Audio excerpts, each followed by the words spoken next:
Gaur Euskaraldia hasi da Aiaraldean, hemen Laudion hasiera ekitaldia egin dugu, musikaz eta janariz jositako ekimen batean, jendez inguratuta. Baina ez da hau bakarrik, 10 egunetan zehar Aiaraldeak dituen 9 udalerrietan ekintzaz osaturiko plangintxak egongo dira.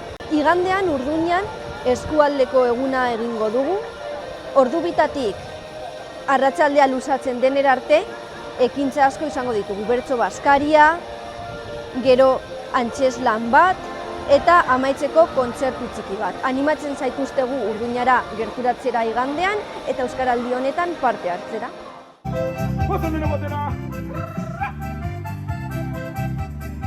Aiaraldiako aldizkaria euskaraz egiten dutelako guztiek batera. Ados?